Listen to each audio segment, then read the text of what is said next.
Hello and welcome back to episode 62, I think, of the Rat City Radio podcast. I am your host, Perry the It's Pig. 63. 63 of the Rat City Radio podcast. I'm still your host. I'm still Perry the Pig, and I am still here with my co-host. Thank you so much for joining me, my friend. Dread, how are you? Hello, this is Dread, and in today's video topic, this is going to be the 63rd episode of the Rat City Radio podcast. I'm very excited because this is where we get to actually talk about the fun stuff, because let me tell you, waiting 6 months sucked. Because I think we, like I said before, the last few episodes we took like a 6-month break before doing anything. We did. Oh, it sucked. Okay, so broadly speaking, is this the first podcast post 1.0? No, it's the second one. It's the second podcast. The first post one kind of doesn't count because it was like day 2 at most. We haven't even sunk our teeth into the game that much yet. So like I have a list of topics that I'd like to run through today. We have some interesting things that we talk about beyond that.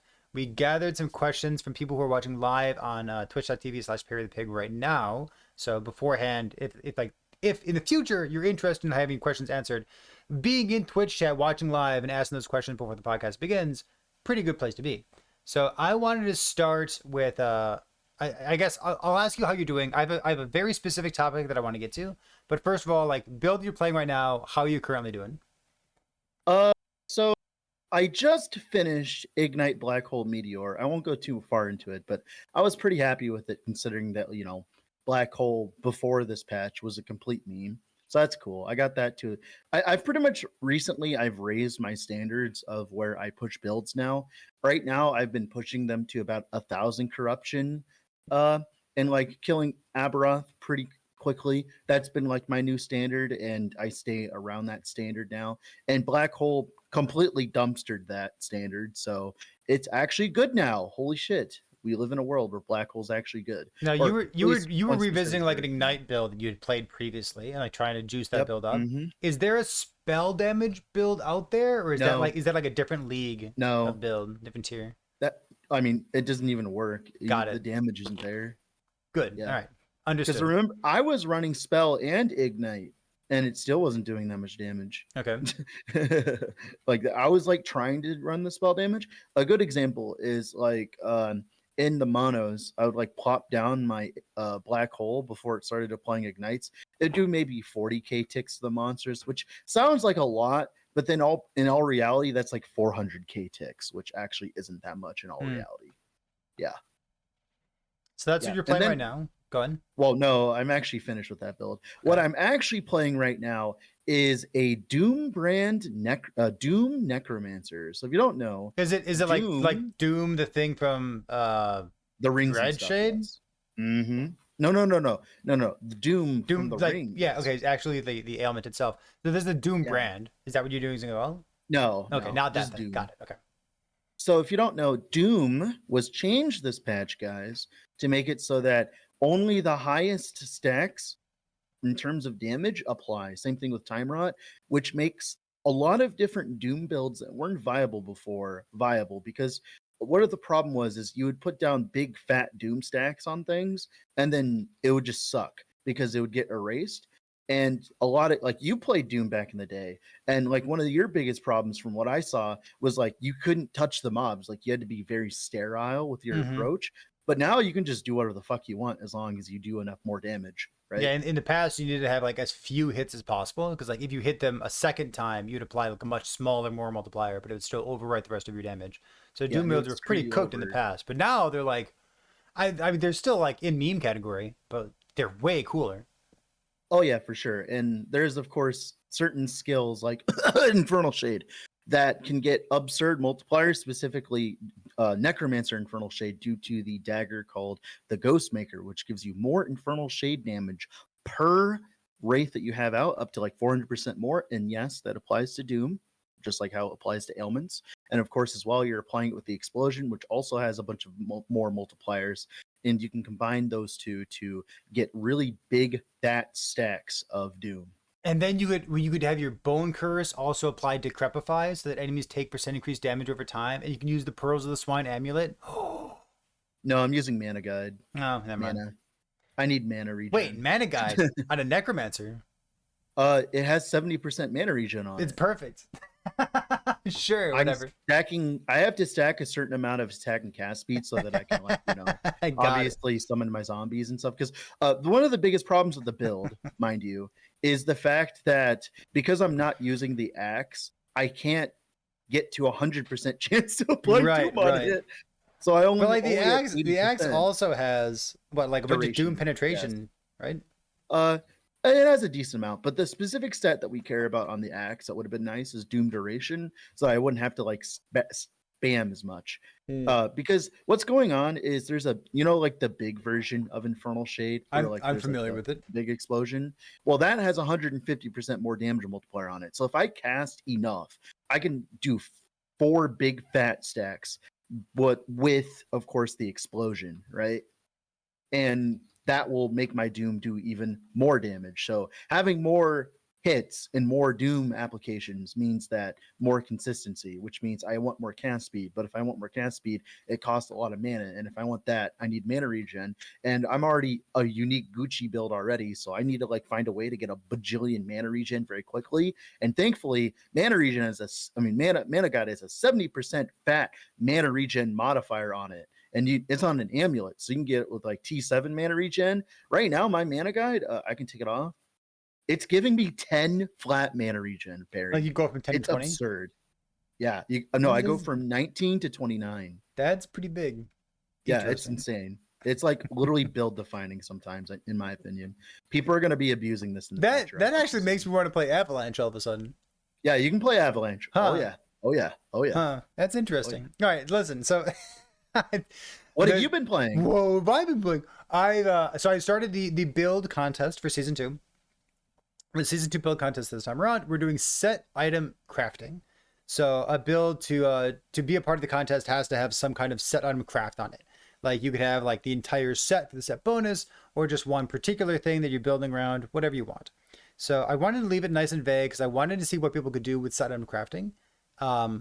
Explicitly because before this patch started, people were wondering like, man, isn't set item crafting going to be OP? And my argument was, man, it really had better be strong because it has to compete with the entire LP system.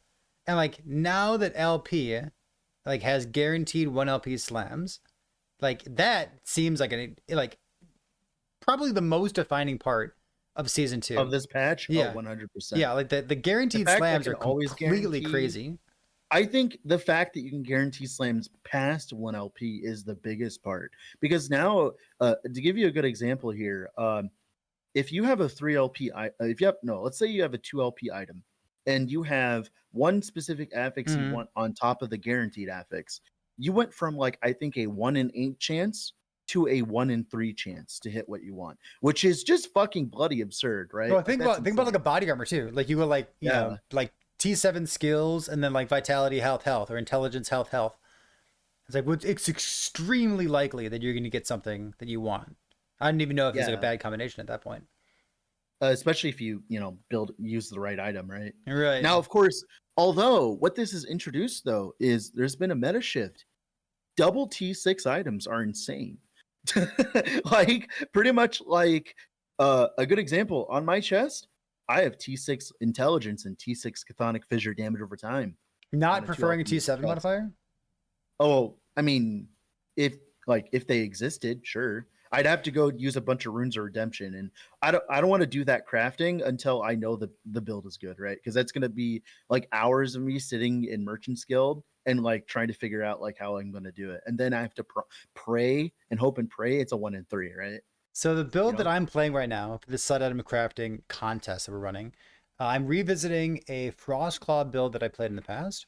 So when Frostclaw was first introduced to the game, the spark charge stuff wasn't there, and one of the variations that I tried was using a Velatria's staff, like the lightning meteor stuff, and like it happens to be on a moon staff base, which has the minus mana cost and also the melee damage on it, which is really good with a node in Frostclaw called Glammed Ring, which with 3 points invested gives you 1 spell damage per 1 melee damage. So it gives you a ton of flat. So like the variations that I had tried back in the day were the Morning Frost boots, which per 1 dexterity give you 2 flat damage. Yeah. But now that we're doing the Velatria stuff, the Velatria stuff is a set item, and some of the set items have been nerfed before the patch Prematurely, yeah. before the patch even started. And like, I mean, I guess I understand wanting players not to have fun, but the Velatria stat adds Yeah. one flat lightning damage per 2 intelligence. So it adds 1/4 the damage for this particular build that Morning Frost does. But like, you get to stack Now remember, intelligence instead of dexterity. this also is in combination with the intelligence nerf as well. By the way. It is. Yep. Yeah. So yeah, it takes a little bit of the wind out of my sails thinking about set items, because like we did a bunch of brainstorming for the contest as well, and lots of people are interested in using the Shard of the Shattered Lands, like putting a bunch of flat. They capped it. To be fair, 1500% is like a lot of percent damage if you go and look at the calculations. It is, but you need 3,000 regen to get there.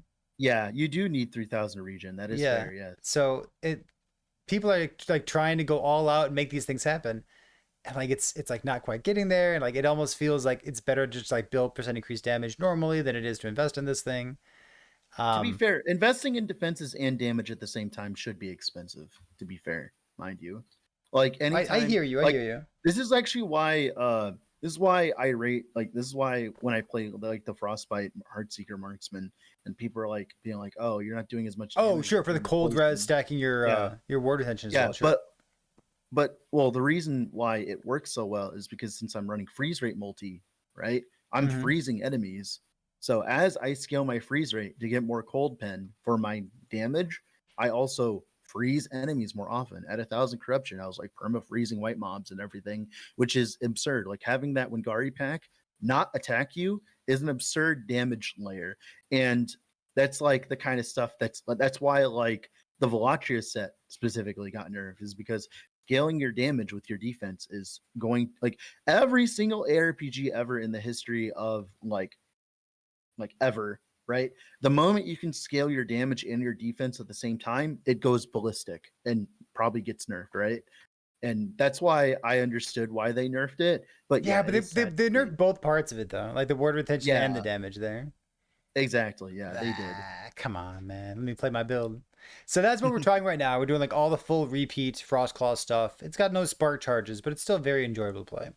So that's what we're trying out right now. And I wanted to ask about like set item crafting. Have you been doing any set item crafting with Tell me. Give me a sentence about why you haven't been doing set item crafting.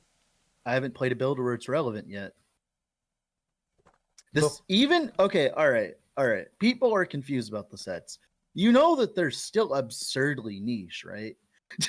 even if you can put them on good rare items or good exalted items, they're still very niche modifiers. They still kind of want you to do the thing. Yeah. Like one of the most interesting things that we've stumbled across is basically the build that Frozen Sentinel started out with this patch as well.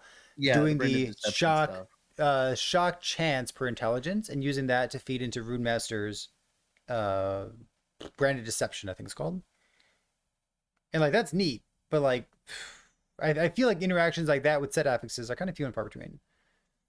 Yeah, I think in my opinion, the strongest set affix to exist right now, generically, like in general, just strong, is the Scorching Touch Ring, where its set affix can get to tier 7 with like 50% generic ignite chance and 70% fire damage over time on a prefix of a ring. That's is huge. Busted. Yeah, that is huge. That is a lot of damage on a prefix, mind you. And like, if you're not using a red ring, there's nothing wrong with using an exalted ring. There aren't that many rings that like can like make your build go like insane. And well, like if you're melee ignite, you have the like the flame reave ring, but like all of a sudden if you're like spell ignite or bow ignite or something, you have a good alternative there. Or if you have things that scale off of ignite chance, perhaps like tornado. True enough. Okay, that didn't exist before, right?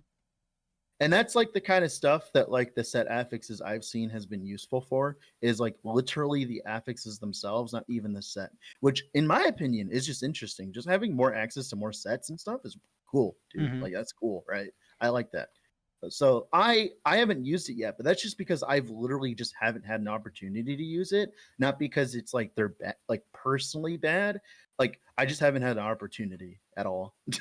I'm really looking forward to like more set items. Give me a set bow, a set quiver. Give me Yeah. like another pass on balance for the current sets.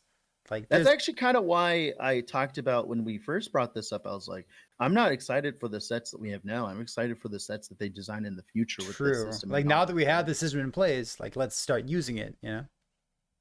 Yeah, because now that there's a very distinct division between set items and legendary items and stuff like that, it Mm-hmm. does mean that they can kind of just go ham with like what they want to do.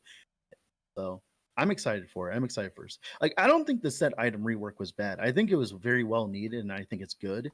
It's just there had to be some unfortunate casualties to the process here. Sure.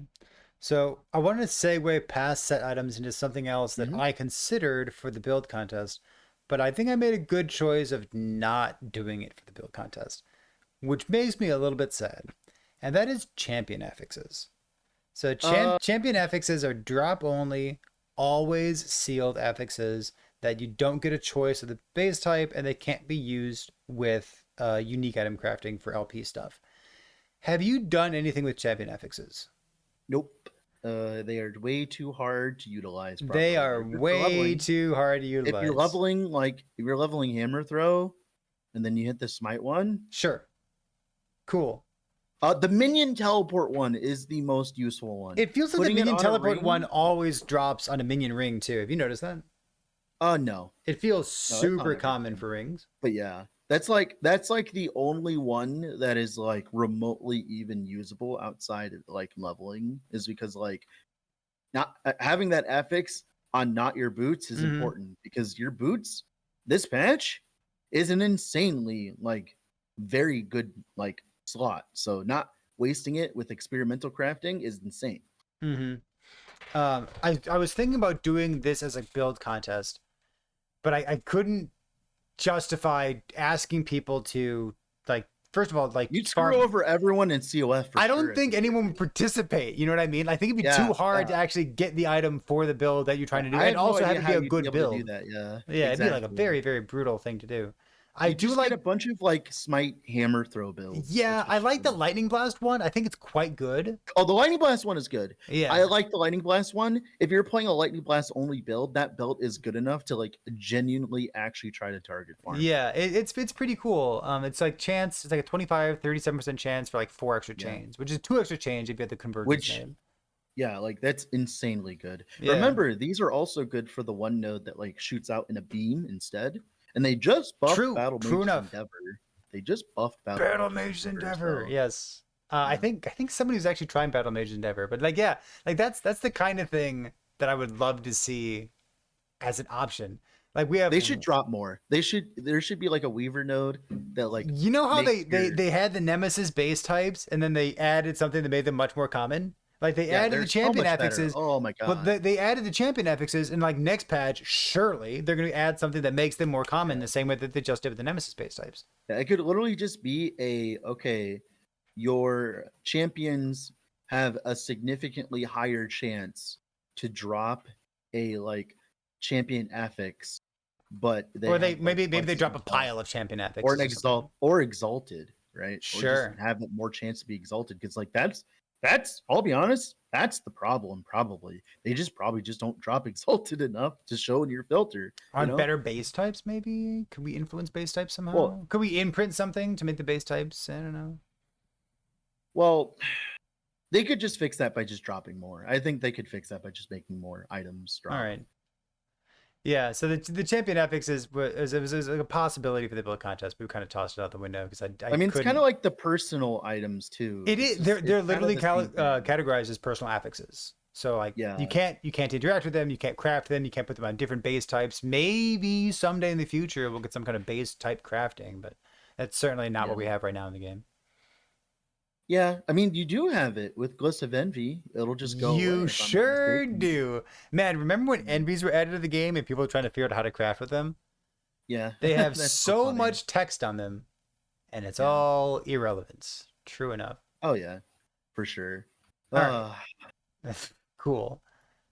Uh, I have the next thing that I'd like to talk about after discussing both set items in the build contest and the champion affixes that we're not using because we can't find good ones. Breathing for a moment. Is this something you want to talk about? uh hmm. Uber Aberoth. We can talk about Uber Aberoth, absolutely. Let's talk about him for a little bit Have because you tried it? I'm no. Have you thrown I'm your too corpse busy at the having wall just for fun. funsies?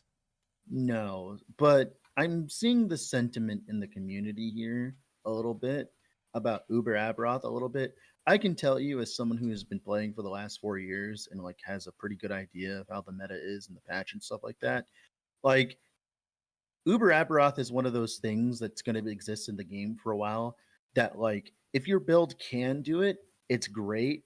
But like pretty much, Aberoth is much like it just seems like it's kind of like it's the same thing as like a dungeon push build where like you design your build specifically to do it because Uber Aberoth is just a bunch of like what is it called like things to check off on your checklist of build like you need a really good source of cleanse. You need a build that can be essentially immune to dot damage. You need very high damage. You need very large chonk. You need to be very mobile. All of these things, and it's a checklist. And if you focus the game that way, you have pretty much gotten rid of everything. Mm-hmm. Like literally everything. Like everything ever in the history of the game, pretty much, right?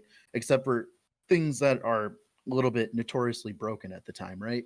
And I think people like there's already this mentality that like, oh, if your build hasn't done Uber, it's not good. And I'm just or it hasn't finished all the content in the game. And I'm like, you know that like Uber Aberoth is like essentially at this point like optional content, pretty much, right? Like at least in my humble opinion. Anyways, what are your thoughts on that? I agree that there are two kinds of builds in the game, and this kind of colors my opinion of non Uber Abbey builds. So for Uber Abbey, like the builds, I'm sure there's more than this, but the builds that I'm aware of personally are like Erasing Strike, the Paladin, Judgment build, and like Tornado Werebear did it. Tornado Werebear did it. I'm sure, in the okay, talks with someone that's doing it with a Spina Malotros Warlock. Spine of Yes, what? I'm being serious. I'm being serious. I'm not And joking. I would say like snapshotting Storm Crows. I've heard is a build that can do it as well. Yeah, and So Frozen's currently killing it with like Branded Deception remaster, but like the problem is he's like snapshotting the damage from Frostwall for the whole awesome. fight. So like yeah, So so there's like yeah, very like literally the number of builds are on one hand, right? So yep. in my opinion here, like this is from my perspective of being a content creator. I Oh, talk to did people Trickster kill it with Chakram too? I didn't see that. That's sick. with Chakram. That's very impressive. Yeah, So that's very I impressive. see Yeah. like builds that can kill Uber Aberoth, and then like if you're not killing Uber Aberoth with your build, you are doing everything else in the game, and everything else Yeah. in the game. My opinion of that, being someone who plays a lot, The falls. game's really fun Well, right now. it's very fun. My opinion of like what does it mean to not be an Uber Abbey build? To me, it means you're farming 1,000 corruption quickly and comfortably while reading Twitch chat, participating in Twitch chat, watching a YouTube video at the same time, listening to a podcast or something like that. Like that's the kind of thing that I would like to do during an action RPG, whether I'm creating Yeah. content or watching content. So like, yeah, 1,000 corruption is definitely what I'm looking for any build. So something interesting that at least this is my opinion on this. Well, there's two things I want to talk about this. My first opinion about this is I think that there's fine if there's content in the game that your build can't do. I think that leads to more fun aspect of the game. Like if you could play any build and do any of the content in the game very easily, would it actually be a game? Like we had like this gigantic, I mean, this motherload of a fucking talk, right? Last podcast about whether Last Epoch's too easy, but then we're talking about like, oh, there's only like maybe a build on like maybe our two hands or countering your two fingers on our hands, right? That can do Uber Aberoth. Like, isn't that kind of disconnected in a way where it's like, how is the game too easy, but at the same time there's a boss that only like maybe 10% at most of builds can do. How does that exist in the same paradigm, right? That's I something. understand where it comes from. Yeah. I think me and the people who would have that sentiment are coming from different places. So Mm. someone could say Last Epoch's too easy, Uber Aberoth is really fucking hard. So like for the vast majority of your gameplay, like during the campaign, during normal monoliths, and even like if you like beginning of like empowered monoliths, the game is pretty easy. Now like for me, if I get to 800, 900, 1000 corruption, I still die. And every single time that I die, it's because I did something wrong or I neglected a piece of gearing or I got myself into a scenario where like I'm just like taking on too many things at the same time and I'm having fun with it, but I'm probably going to die and oops, I just died. And to me, that's all difficulty. I don't want to die. Every single time I die, I feel bad about it. Oh Like, yeah, me too. and there are people out there who probably have this opinion who just don't mind when they die. And if that's you, you probably think Last Epoch's quite easy. On the other hand, I'm going to come back to like this overarching sentiment that you and I and Twitch chat have. The game's so fucking fun. Like, how can you spend so much time complaining about it being easy when, like, Yeah. first of all, Shades of Grey. Second of all, I'm literally too busy having fun to worry about whether it's too easy. Yeah, someone talked about like comparing it to Diablo 3 in a way, and I don't necessarily agree with that personally, Tell but me. that's fine. Well, like they're like, "Oh, this game feels like Diablo 3 where like, there's certain builds that do like multiple magnitudes more than others and stuff like that," which isn't actually the case. Like There obviously are. there are some, but like I've seen Diablo 3 gameplay. I've seen how Diablo 3 is. Like, I don't agree with that sentiment personally, but it's like whatever. But the other part of the topic that I wanted to talk about was specifically around how, at least, so this is just a, what is it called? This is like a conspiracy theory, okay? Like, put on your tinfoil hats and stuff. Got it. Tell me. I think, I think EHG added Uber Aberoth in the game as kind of like a honey pot, like a trap, right? We're like, okay, what are we gonna nerf next patch? Okay, who did Uber Abby? And they're gonna look at that list and then be like, okay, how many like did a like this build do it like a bajillion times throughout a bajillion players? Okay, we're gonna nerf that. And I am pretty confident that that's like significant. That's actually why Uber Aberoth exists, is to catch either the bugs or to catch the builds that aren't quote unquote balanced currently, right? So I think a good example here is let's talk about Judgment Paladin for a moment. I think Judgment Paladin is a completely fine build. Is it doing slightly too much damage? Maybe. Is it like is it slightly too good? Maybe. But the thing is, the whole point of Judgment is to sit there and face tank the boss. That's like Judgment's identity, right? So if they were to nerf that, it would lose its identity. So part of Judgment's identity as well is it has mediocre clear, and that's the downside of having Judgment be really good on bosses. Is you walk into a mono 1,000 corruption and you feel super giga slow. Like that's the point. That is how it's supposed to work, right? That's how you're supposed to feel. All like that's like why I was like playing the Smite Fissure build. Like the Smite Fissure build just blasts through monos, right? Because you just hold right click and all that, but it's not meant to do like Uber Aberoth and stuff. That is, I think, a balanced Uber Aberoth build. But the Erasing Strike build, on the other hand, on the other side of the coin, is not one, mainly just because of how it has both things where it can do Uber Aberoth very easily while also having insane clear and stuff like that. That's like the kind of stuff that like should probably get nerfed. Like a good example is like let's say A bomb kills Uber Aberoth. Let's be real. Do you really think we're gonna live in a world where like A bomb is never gonna kill Uber Aberoth? Like that should just be one of the builds that we should just accept is like the standard of an Aberoth killer. It has no clear. It has like it's very annoying to play and stuff like that. It should be obvious that that should be like the things like when someone sees it do Uber Aberoth, they should be like, oh yeah, that makes sense, right? Like PoE has this kind of thing where there are builds that are focused on doing bosses and stuff like that, where you focus all of your manpower towards doing bosses versus clear and all that.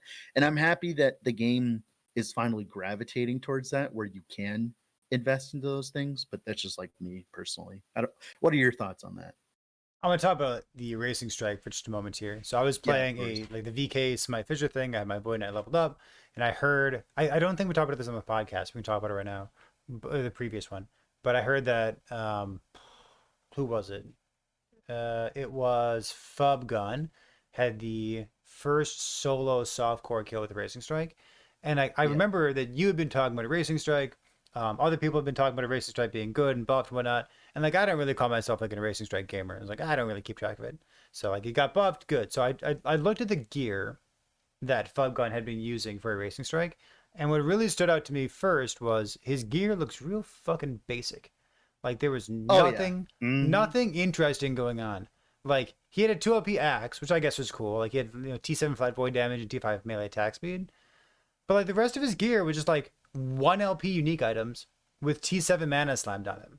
Which again, we got to come back to the thing we said at the very beginning of the podcast, which was the 1 LP deterministic slams in Last Epoch is fucking meta defining. Like it pushes out set affixes, it brings in builds like this. The amount of power that you get from this particular build, The baseline has the risen baseline for having, significantly. yeah, is like yeah. So the baseline of every build goes up because of the deterministic one up slam, but this build functions because it has enough mana, and you get enough mana by just putting the mana on your LP unique Well, I items. mean, in my humble opinion, I feel the problem is Void Well was added in the game when a Racing Strike wasn't the best skill ever, right? But then now it stood there the whole time while a Racing Strike slowly gets more You and more you think buffs. Voidwell is a problem? I think Void Well is a problem. They could just remove it from the game. It's like, It's oh yeah, like a Racing Strike does enough damage to merit its mana cost. All right, now you should have to actually, you know, I don't know, do what we all do to generate mana instead of just stack mana like that, you know? not not. Like up I mean, like it's got a cooldown on it. You could increase I the think cooldown. Void Knight I mean sure, yeah, but like the problem is to nerf it to be relevant would pretty much be killing it for any build that would be normally using it. True, Like true. it's like why have it in the game at that point? Like I'm like I think the thing is like I think Erasing Strike itself is fine. It's just Void Well, obviously, right? Like let's be real. Like they added it to make Erasing Strike good so Karn would stop complaining about being out of mana. But then they kind of went a little too far and now they can fix it, right? Yeah, it's wild. So I picked up the Like Racing Strike as well, and I'm farming 1,000 corruption with it, and I'm still gearing up for Uber Elder. And like I've got pretty good damage for it, not OP. yeah. But like it's not phase tanky. Like you still got to engage with all the mechanics, and man, Uber Aberoth is fucking difficult. Like I Yeah. like that it's in the game. I don't always have an opportunity myself to like play one of the best builds in the game and also play it for a long time and also try to min max it and really care about the tiny And details of also it have fun with it, and also mind have fun with you. like I have this challenge Because like you and played Falconer and quit it like immediately. yeah, but like who Falconer. Um but like I have a boss who drops unique items that I want to farm and I have this like S tier build that's easy to put together, but I really really care about all the little details of the build because I need every edge that I can get because I've never killed it before. Like I can't cut corners before I know the boss well enough to start cutting corners on things. You know what I mean? Yeah, Yeah. exactly. So it's fun to have this as an activity in Last Epoch. Like I Yeah. really want to kill this guy and I really need to care Oh, about I everything. think I think his inclusion is great. I think it's Yeah. wonderful. I just think the problem is like the community is going to go through the same exact evolution that the community went through with Path of Exile, because Path of Exile had Ubers added and the whole community was fiending for Uber builds, and then they realized that like the only builds that did Ubers were the ones that were specifically designed to do Ubers, and the builds that like didn't do Ubers were the ones that were designed to like farm maps fast. And like as long as there's not a significant overlap between those two, right? Hmm. Like it's fine. The game isn't bad. Like it's fine. Like there should be an incentive to refine your build against a boss. Like it shouldn't be like it was for the past like what now 4 years, where if I saw a Raptor Beastmaster, I was like, cool. All right, go clear a monolith now, buddy. Like the fact that like I can succinctly say there might be a Raptor build out there that actually, you know, can kill Uber Aberoth, probably, maybe, I don't know. I'd have to go test. Like the fact you can do that and not feel like as though you're wasting your time, good. Like same thing with like a good example is like the black hole build I just played. Like that build didn't even feel that bad to play as because like the clear on it was mediocre, but the single target was good enough and it was tanky enough that like I just like AFK farmed normal Aberoth for like 4 hours straight. And I didn't feel like I was wasting my time because now there's enough ways to generate favor. I can go spec false temples on my Atlas or on my Atlas tree, whatever you want to call it now, Weaver's tree, right? I can go do that, go play a fast, zoomy character, go get my favor with that, and then go farm like 20 Seed of Echidra in a row to list up for sale, right? Or like slam.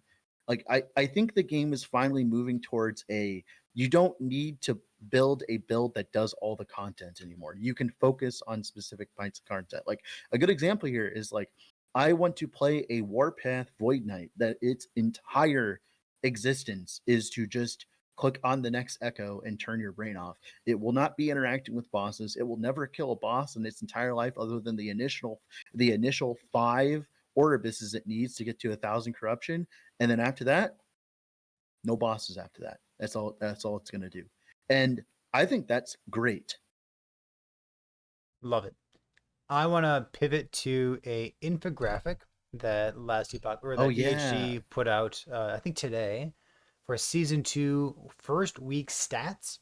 I'm gonna ping this into Twitch chat as well in case you haven't seen this. This is linked on Reddit too. So I'm just gonna read off some of the stats here and tell you what EHG has collected about the player base for season 2 week 1 stats. So the number of players who have killed Uber Aberoth. I do assume this is online. So like any Yeah, any it's online. any Yeah. realm but online. I'm So gonna go kill him 200 times offline real quick and do like it. double that number. So Yeah. there's 471 people who have killed Uber Aberoth. Why is Pretty Ghost killing so many people? well, Ghost? That's the dog champion. He's never been dangerous to me. Why is he killing so many? What? Who's Ghost? When I'm looking at it, it says top 3 deadliest new enemies.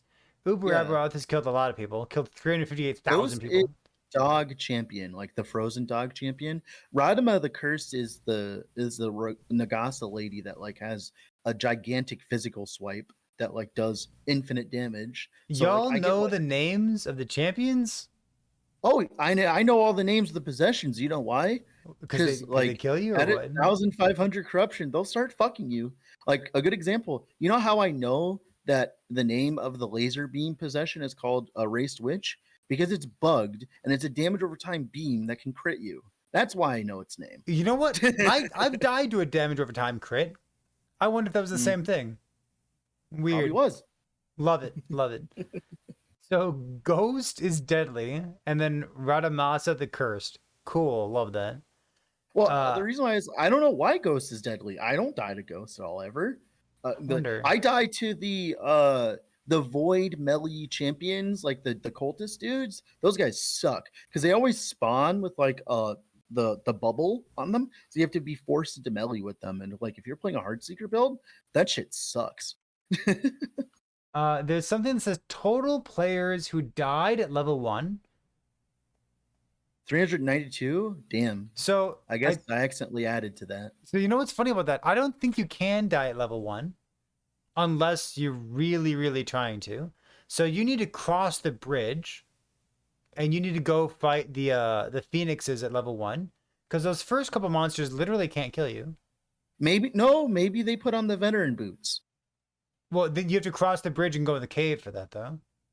Yeah, 'Cause that's level 1. And you didn't kill anything. You just rushed to the boots first.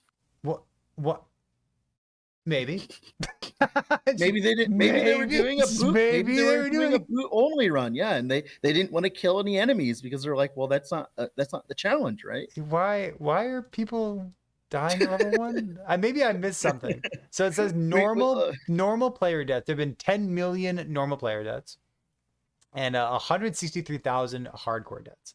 There was one other infographic. Where was it? Oh, here's the other infographic that I was looking for. I missed this one here.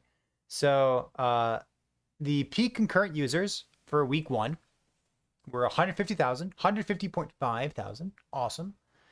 And then what I want to talk about more is the breakdown of classes and the most played masteries. You've looked at this already, right? Oh yeah, I have. All right. So the most played masteries, number 1 was Void Knights. So Obviously, it's a very awesome. popular class, even before the buffs. Number 2, Paladin. Paladin getting a lot of extra help from the Sentinel rework. Absurdly popular, like fantasy class. Yes, obviously. and like lots of help with like the hardcore race going on with Zizrin trying to get the like, world's first kill in hardcore of the Uber Aberoth stuff. So a lot of publicity of like Paladin defensive builds there. And then third is Marksman, because Marksman got a brand new brand new skill. Yep. No, third is Falconer. Well, yeah, Falconer. Yeah, not Marksman, Falconer. Because Falconer. Well, Falconer's still relatively new, mind you, as well. Like it's like it's been here for 2 patches, which I know it doesn't sound like that much, but like at the same time, we've had all the other classes for like so long now. True, like, that makes sense. Like that actually makes sense. Same thing with Warlock. Like I would have thought there makes sense. I would have thought that Marksman would be more popular than Falconer, given how amazing Heartseeker everyone got psyopted to thinking that Heartseeker was bad. Apparently, from what I heard. No one got psyopted into thinking Heartseeker was bad. No. My entire Twitch chat did, and everyone in my comments did as well. Everyone saw me. Tell me a story about that. That sounds like complete dog water. I don't believe you. I'm being serious. I'm being genuinely why? serious. Why did people think it was bad? Because, well, I mean, because no one knows how to build Marksman properly. That's part of it. But like part of it too is because, so Heartseeker is an absurdly strong single target skill. It can off-screen bosses and everything. Okay. That's what makes it absurdly strong, and it does really good damage. It even killed like Uber Aberoth. Like, well, Lizard killed it, offline, but like, I trust Lizard to like do it properly, right? Like, it can even kill Uber Aberoth if you want. It does plenty of damage. The problem is it's clear isn't the best when puncture is like, because it can trigger puncture on kill or whatever, right? But if you don't have enough damage, those punctures aren't going to do enough damage. So after a little bit, you kind of stop killing enemies. And when you stop killing enemies as a marksman, you keel over, right? But the problem is like, so marksman is the most, like in my humble opinion, marksman is the most mechanically complex class to play in Last Epoch, right? Because you are incentivized to not get hit ever, and its entire kit is based around not getting hit ever, right? And then if you have, I don't know, maybe a random mob possession that, does infinite amounts of damage and also is a damage over time that can crit, that ignores your glancing blow, your dodge, and everything that you do, and your silver shrouds. Yeah, of course everyone's going to think it's shit. Dude, like I can't do, like on my Heartseeker Marksman, I can't do cemeteries right now because of fucking Array Switch. That's wild. So someone in Twitch chat is saying that there are videos about Heartseeker being bad. I am just out of the loop. I got to go watch videos. Yeah, I have to go play it more apparently. So I guess so, because you enjoyed your build, right? Like you weren't killing Uber you were like farming 1,000. Well, it's because it was Frostbite. Let's be real. Why would I do that? I mean, that's pretty cool though. Multi-hit attacks. The one that killed Uber Aberoth, at least the one that Lizard tried, was the bleed and poison hybrid variant. Okay, sure. I'm dumbfounded to hear that people were psyoped. I think the problem is it requires you to like actually pay attention, and the problem is like when you have a bunch of people who are like used to playing like Diablo 4 and stuff, if you have to pay attention, you're probably gonna die. That's a lot of shade you're throwing right now. I mean, is it though? You're watch the screen. You're telling people they have to watch the screen, and if they don't, they're bad. Well, no. What I mean is marksman, you use it as a ranged class. Like there's a reason why ranged builds are so strong in like RPGs in general. Sure. But when you're not using that range, when you're not moving around, like if you ever like watch me play Heartseeker, right? Like in the videos and stuff, I'm not getting hit unless if I get hit, I'm like pretty much dead. And that's not because like the build is bad. It's because you're just not supposed to get hit. I know that sounds crazy. I know it's like, oh, just don't get hit. I'm being serious. The entirety of Marksman's kit is literally dedicated to not getting hit. Like that's literally the whole point of it, right? And the problem is like, you know, like that's very strong when you know what you're doing, when you know what the mobs are, when you know how the mobs fight. But when you don't know that, like, you know, the Wingari Patriarch is gonna like put media like fucking avalanches on your skull every 5 seconds or whatever. If you don't know when the Wingari Matriarch is gonna like do his slam and like the animation. Remember that video we watched where like the dude literally stood in the Wingari Matriarch like slam? Those are the people I'm talking about. Would you say that marksman is a good place to be for people who want an active play style? Yes, 100%. It is the Uh, most active play style. it I keep coming back to this idea that there's all these different games that seem to be wrapped up into Last Epoch. And like I want to segue to talk about something else. So let's finish this first. So Sentinel was 49% of gamers. Rogue was 21%, which I'm not surprised to see that those are making up what, say 70 market share. And then Acolyte is 12%, which I would assume is like Thonic Fissure or Witchfire stuff. Probably Witchfire stuff because it's new and cool. No, it's Necro. Is it? Oh, Yes. I forgot Necro People existed. remember there's Oh, you're completely correct. Yeah. Man, Yeah, I was busy thinking about new playing and fun Necro. things, but yeah, Necro Yeah. exists. Yeah. And the next 9% market share was Primalist, which kind of low. Nothing really changed with I mean, Primalist. Druid 2 out of 3 of Druid's transformations suck. And Werebear is kind of like on this like I mean, kind of Werebear Storm teetering build still edge. one of the best builds in the game, right? Yeah, but that's one of them. That's only it's one build. Yeah, exactly. Yeah, that is literally one build, and it requires you to transform swap, which literally I have gotten insane vehement pushback from even mentioning transform swapping and listing it in the video. Yes. So like I would assume that not many people are playing that. Agreed. And then last is Mage, which is the class that I'm playing right now. So well, yeah, that's because it got nerfed and people assume it's bad now, even though it isn't. It's I mean still Mage, I get, but like there's nothing like, to me. I look at like new There's exciting nothing new. things. Where's the new stuff? Popularity. I agree. It's a popularity contest. Like I agree. Like I still think that there are like plenty of strong sorcerer builds and plenty like fuck. I even made fucking Black Hole Ignite work. If I can make Black Hole Ignite work, do you really think that like Frostclaw is bad right now? Like, so come on, dude. Let's pivot off this for just one moment here because I want to talk about something else. Speaking of pivoting off things, you told me something, and I'm relying on you not lying to me. I'm not gonna lie. I'm relying on you being factually accurate. Is it true that Frozen Sentinel is pivoting off of COF into Merchant Guild? Today. He literally did it today. He did that today. And in his words, he doesn't like the power discrepancy between the two. Yeah, he was like, he literally took one look at the like. Okay, so he has this character he's been playing for a week now. His Rune Master, the Brandon. True. He went and looked at all the items that he needs to swap into Merchant's Guild. Like, if you were to buy it 1 for 1, it might have been maybe 1 million gold at most. I have 70 million right now. It's absurd, the power discrepancy. Like, if you go look at the items that he has and needs for his build, I could literally buy his entire character that he spent a whole week farming for in COF for like maybe 1 million, 2 million gold. Like, that's what I mean by power discrepancy.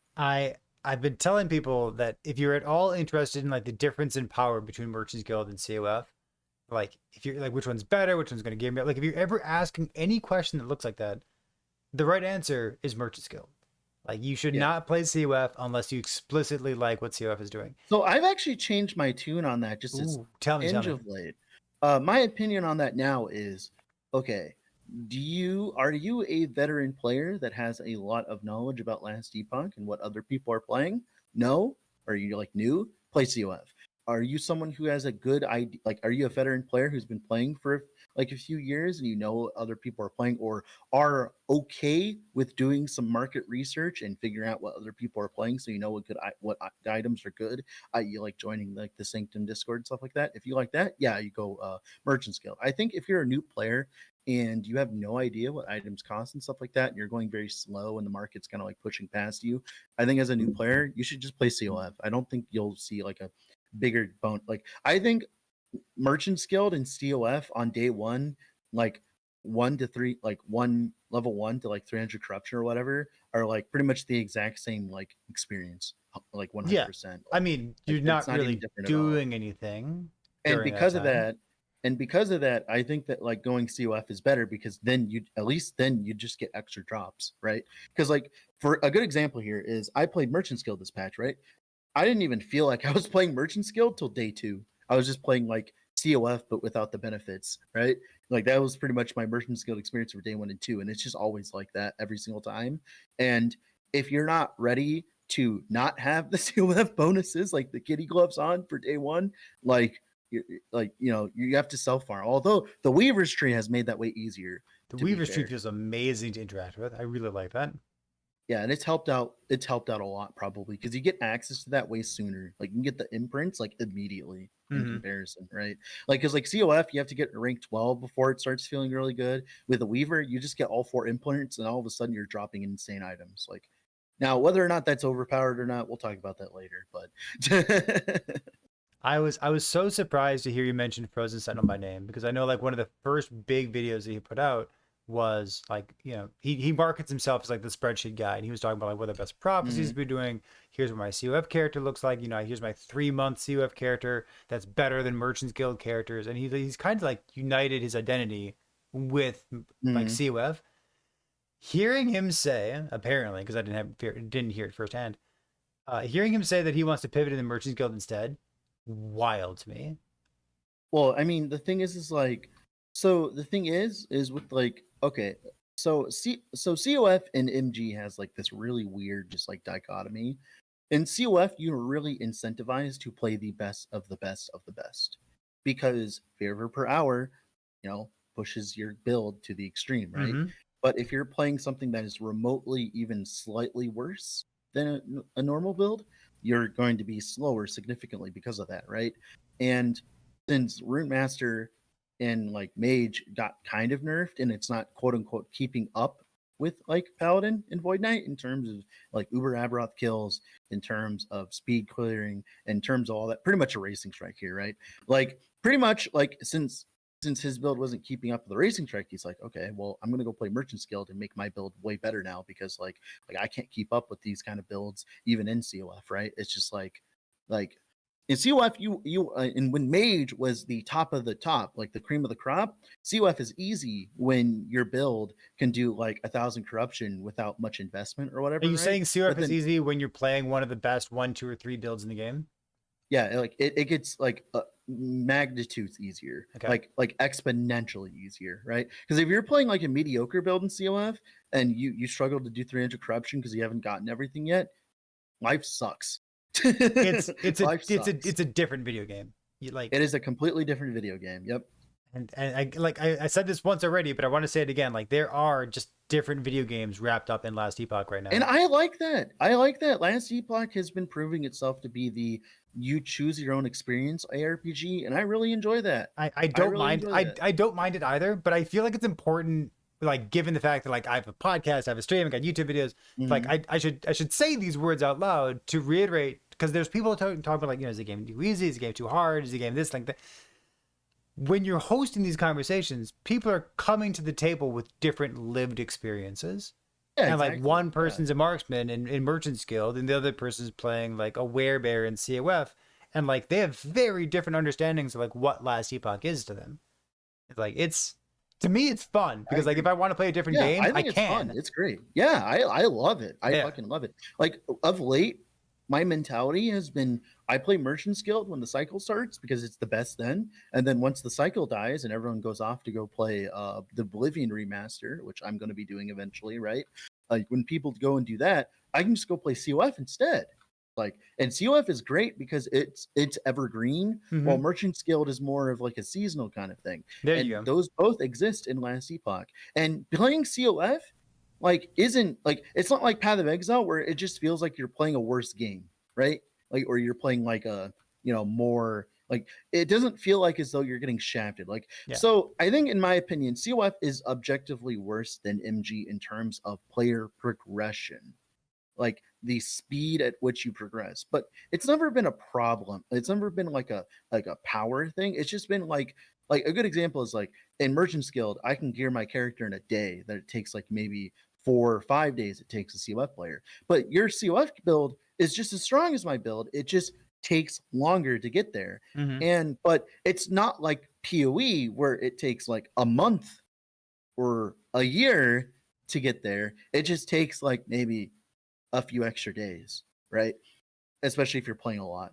Like I think that is like right now, in my humble opinion, I think COF versus Merchant's Guild is very close to what I would call an acceptable margin for the two to be distant away from each other, right? As long as like it doesn't get too wide. Although what Frozen was talking about the other day about how like the Weaver's Tree is way more beneficial for Merchant's Guild than it is for COF, and Absolutely agree. like I think that could be addressed where COF and Weaver's Tree could have more just generically like strong synergies instead of it being where like like obviously they could fix that. I think if they're gonna fix anything, they should fix that. I'd like to see more prophecies for Havocs and Redemptions instead of just like the generic one. Yeah, I They you have to be craft more. careful with that because then I'll just roll a COF character to have Merchants Guild ruining COF. Oh, They have to like have runes of redemption that can only be used on COF items. cool. Love that. So I've got They could just make that a faction in PC, couldn't they? That uses COF favor and it makes your thing and it only accepts COF items. Wouldn't that be cool? Yeah, EHG, awesome. get on that. That's a cool idea. Come on, EHG. What are you doing out there, man? Yeah. No, I think that was a really good step in the right direction for the game. I have 2 questions listed here that I'd like to chat about. These are questions that came from Twitch chat before we started the podcast today. Before I get started with Twitch chat questions, is there something that you want to bring up? There's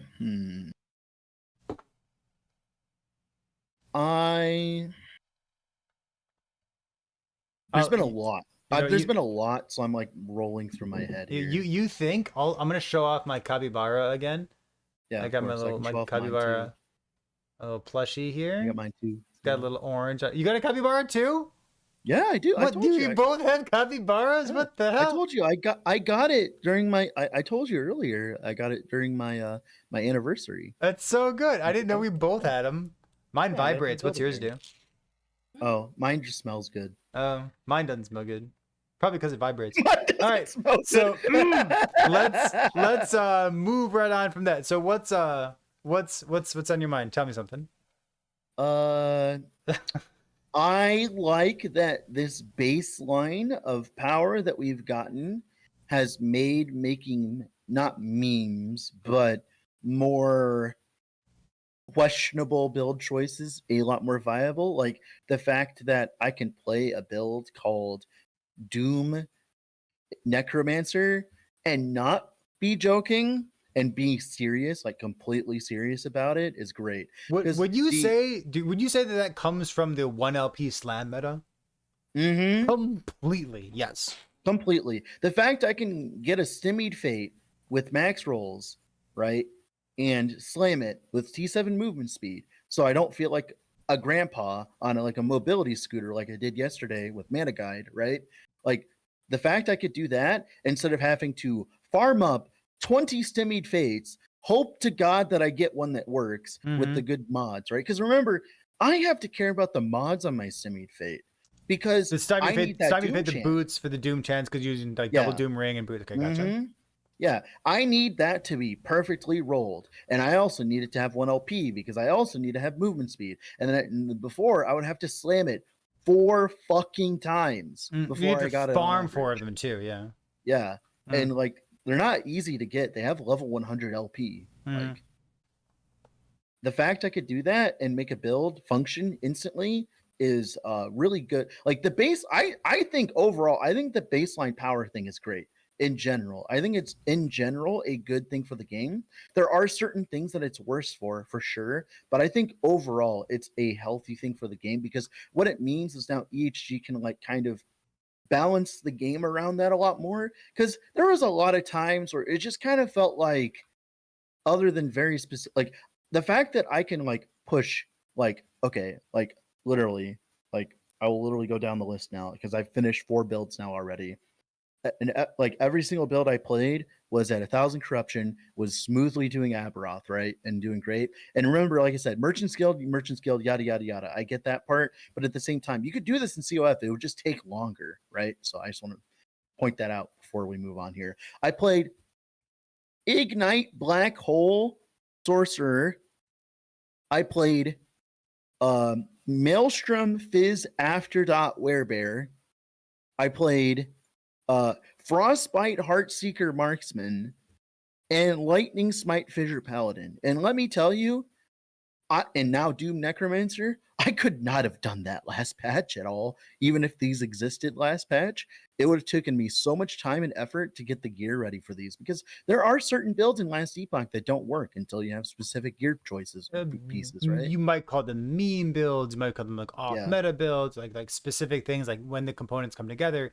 And like, if for a build contest, I know I chose set items for this particular build contest, which like doesn't really make use of like the 1 LP meta, but like Yeah. coming up with it's affected by it. It's affected it is. But like coming up with new builds, like experimenting with builds, doing meme builds, doing fun and cool stuff, that has been made significantly more accessible to everybody. Like not only the kinds of builds that you're using, but like I've got people in my Twitch chat every single day who are cooking up like harebrained ideas, and like this is phenomenal for them to explore Last Epoch, and I love that change. Yeah, I agree. I like now that there's been a baseline of power that's been introduced, and now that there's been a ceiling of said power that's been introduced, i.e., Uber Aberoth. Now, I think the game can now finally mature into what it's supposed to be now. Well, maybe Erasing Strike's too good. Well, yeah, obviously. Maybe. Right. So here I'm gonna move into a Twitch chat question. Okay, so here's the first question. This person has actually asked this question in my Twitch chat multiple times. I thought they were joking at first, so full disclosure on that front. They kept asking it, so I'm gonna read it, and let's get your impression of it.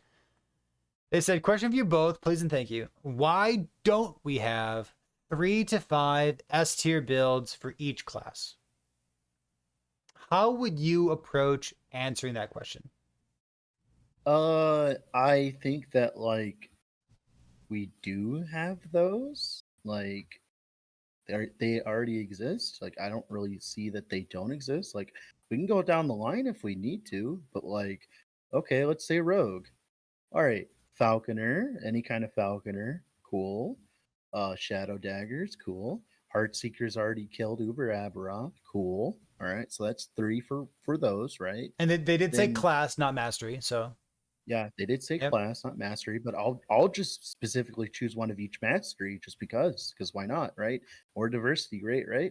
For Primalist, there's Tornado Werebear that just killed Uber Aberoth. Shaman, there's Storm Totem, I'm pretty sure, and of course Storm Pros. For Beastmaster, cool, that's 3. Nice. It's a snapshotting build, but we'll allow it. Okay. I mean, even without the snapshotting, it's still like some of the highest DPS in the game. Let's be real, right? That's the thing. It's like it's fine. It's just you do it faster if you snapshot, at least from what I have seen and heard and read. But that's fine. Whatever. All right, cool. Then after that, there is Sentinel, which I don't even have to do that. Well, okay, I would say Forge Guard would be the one that like maybe doesn't have it, but that's wrong. I think. Because I think Manifest Armor could do it. I was gonna say, I'm sure there's a Manifest Armor build that can take on Uber. Yeah, I'm sure there is. So like in Paladin and Void Knight, I already have gotten their builds, and then for Mage, for Rune Master, Hydra-Hedron. Rune Master seems to be pretty good apparently from what I've heard down the vine. Spellblade, Shatterstrike can do it, although it requires perfect play. It's like it has the damage to do it, but it's not like the tankiest. Spellblade's also a well-known class that's been like kind of in the dumps for a bit, right? Let's be real. It hasn't been updated, like nothing really new going Sorcerer, like I'm sure that the same Static Orb Sorcerer will work just fine. Like Static Orb's been nerfed. Like what about like Meteor even? I would say probably has a good chance. No? I mean, maybe. I don't know. I'd have to try it. I don't know. I don't know how the new Meteor feels. But then, like, and the last one is Acolyte, and it's like that's just a joke. Lich with Stygian Coal, Warlock with like anything. To be honest, like there's a bunch of good Warlock builds for that. And then you have like Necromancer, and like we don't even have to get into that because Abelm exists, right? I think so. That question is just objectively untrue, in my opinion. Are there builds? If we listed off every build in the game, having 15 builds in S tier as like a proportion seems fine. I mean, the thing is like S tier for what? For killing Uber Aberoth? That's not the only content in the game, right? And so like Erasing Strike, I would call it like an S tier build. It's like easy to Yeah. put together. Yeah, It easy, like yeah. massively overperforms per investment. It has like a chance at Uber Aberoth, and like it dumpsters 1,000 corruption. Like I guess I thought this question was like strange to begin with. To start, I would echo something that I normally say. Like in Last Epoch, there's so it's very often the case that there's like one or two or three or four builds that are like S tier, and they're just like far and away better than everything else. Like I think a during better answer to the I think a better question to be asked. it's I a think what he's trying to ask is why aren't there 3 S tier builds for each class that I like that's there? Like a good example is like valid point. A Valid bomb. point. Okay, A okay. bomb's very good. A bomb's very good, but who actually likes playing A bomb? That's an Who are excellent you? question there, because like Like, there is a lot to unpack in this question. Like why don't we have 3 to 5 S tier builds for each class? And like, so for what is a good follow up question. yeah. How much clunk are you willing to put up with is a good question as well. And like, what, like, yeah, it's a tricky question, which is why like I wanted to include it because I wanted to talk about it, Yeah. but it's not a well defined question. Oh yeah. Cool. All right, we're gonna ask another Interesting question though. here. It's an interesting one, and like I'm gonna move on. I do agree with him though. Like, why isn't there like 3 to 5 builds in every class that I like? You know, that like pushes. Like, you know, Sure, you like that question? Like I don't know, I'm balance. joking. I'm like I think balance in the ARPG is a fallacy, and like you're never going to reach parity ever. I feel like I think the problem is so this is I talked about this in your Twitch chat earlier because people are like, oh my god, do you think they're finally gonna nerf Paladin and Void Knight? It's been such a terror on the meta. I'm like, What? Give me a dude, it's been break. like it's been Give a me week. a break. It's been a week. It's been a whole week. It's been a week after years of not being good. It's first of all like it's been a week. It's 2 weeks at this point, and like it was heavily incentivized at the beginning of the new patch where Uber Aberoth got introduced that you would play a build that could like take on Uber Aberoth, and there's a lot of publicity for the hardcore racers who were doing the $5,000 thing with Zizzarin's Uber race. And like those builds like proliferate over social media, including Twitch, and like you see other people brainstorming these builds. So like kind of like everyone wants to play with the new toys, and there's this financial incentive to be doing this. Like yeah, obviously people are playing Sentinel builds. And like, well, what about my S tier builds for like Oh, Shaman? But like, also, Paladin and Void Knight have historically been very popular classes because you know fan this. favorites, People excellent for would new always players. come into Twitch chats and be like, "Okay, is there any Paladin or Void Knight? I know that they're not the best right now, but I want to play it right now." 100%. That like that has always been a thing that's always existed in everywhere, always, right? And that's why I'm not like aghast at the Mm-hmm. 52% play rate. Like, dude, like they're just fun classes, dude. Like, come on. Like you give me like a Necromancer patch, and I'll go play Mage instead. Like I don't. Yeah. Like Cool. people have their biases. Like Paladin is just historically a really popular Dungeons and Dragons class. Like, of course, it's going to be like very popular. It was like literally, it was popular when like the Healing Hands builds were popular, right? And Like my point of same bringing this thing. up is like we're only 2 weeks in, and we're still like people are still figuring out exactly how much damage, how exactly how much durability you need for like Uber Aberoth, and like we start with these core of like 1, 2, or 3 Sentinel builds that are doing it right now, along with the other things, but primarily like Erasing Strike and Paladin builds, and like people will branch out from there. Like, oh, I need this much damage. Can I get this much damage somewhere else? Oh, I need to be this tanky to phase tank it. Can I get this tanky somewhere else while also maintaining some of the damage? Like people will branch out. We will see more and more builds that are able to do this over time. We're just so close to the beginning of it. I don't care. Like it's fine. Yeah, like Just take a deep breath. Go outside. people play the things that they know will work first, and then they experiment, right? Everyone starts with mid. I won't bring that up. Never mind. I'm gonna move on to another question real quick. So this was another one that came up in Twitch chat. They said, for power creep, I'd be interested in hearing about more outlier builds other than Erasing Strike, especially if they can be made with all 1 LP slam items. So how about that Doom Necromancer you're playing. No, What? no, Oh, okay, no, not that, not that. no, Uh, no. This is a fun build. Thank you. I've been looking at like attribute stackers. Mm, Attribute stackers. It even seems not non-trivial or realistic, maybe in the world of COF to get 1 LP red rings, and yeah. you can just like find something that works with attunement, go build an attunement stacker. Find something that works with strength, go like doing a strength stacker. I think like those kind of stacking builds that really work well and shine in a 1 LP environment.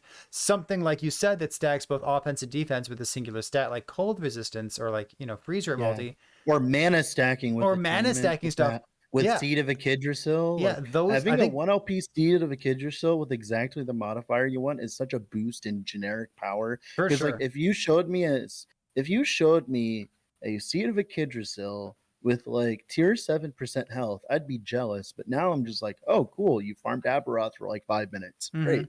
Right? Like that's a huge difference in like my opinion. And like, but like you can like T7 mana game we use Vengeance, T7 mana game we use Smite, T7 damage taken from mana Yeah. before health. Like there's so many options that get It's opened very up. healthy. I like it. I think like listen, it's power creep. It is, Yeah, it is power creep. and it's speed creep, I guess. You know But what's also it's power so creep incredibly though? good for the game. I You love know, the you know, change. also is power creep too.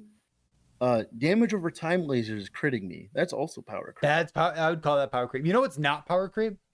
Mm, Forge guard. yeah, that's actually less than that. Did you hear that the node at the top of Forge Yes, Guard is bugged yes, and it's yes. double penalizing you? So EHG instead of again twenty showing percent they're less just like damage, it's 40% less not damage. only not only was it the redheaded stepchild this patch, it also got backhanded too at the same time. Listen, And my remember, they say every time we bring this up, they're like, like we don't hate Forge Guard, guys. Like, come on, we don't hate Forge Guard. That's unrealistic. Like, we don't hate Forge Guard. Mm-hmm. listen, Mm-hmm. just let me take my manifest armor, put it onto my character like a mech suit, and let me give me like increased effect of the affixes on my gloves, and increased effect of my helmet. Just like just give me that. I'll stop Some complaining. of the best power creep that Forge Guard got was what Paladin and Void Knight got. Like a good example, all your Forge Guard builds have access to generic leech now, thanks to Void Knight.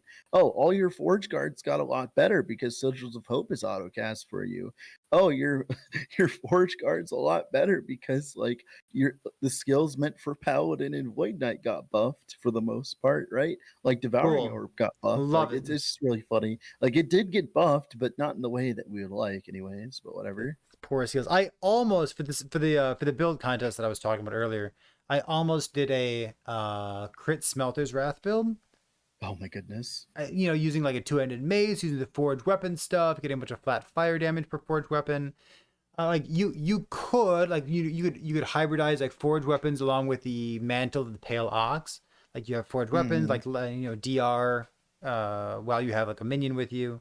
Like there's some stuff that you could do I mean, there, I I guess. like what the Twitch chatter said. Darl said, "Forge Guard got crumbs." No, it's not even that. Imagine he got a crumb from like the sandwich that Void Knight and Paladin are eating together, really weirdly, right? Like What? there's crumbs falling on the floor and they're on the ground, and then the one crumb that they get is like moldy. That's what Forge Guard got, because That like the mold, i.e., represents the bug it got for the double penalty. By the way, Oh, thank you. I wasn't yeah, sure about the metaphor there, but thank you for highlighting yeah. that one. Painting a real picture, of course. I Why can make. why are the paladin and the VK eating awkwardly together? Can you tell me more about that picture? I mean, if you want to, yeah, Yeah. sure. Let me go. Let me go contact some artists I know. Cool. I have the money to pay now. I can do it now. Huh. All right. So that's the end of the topics that I explicitly wanted to bring up today. Um, are you having fun with Last Epoch right now?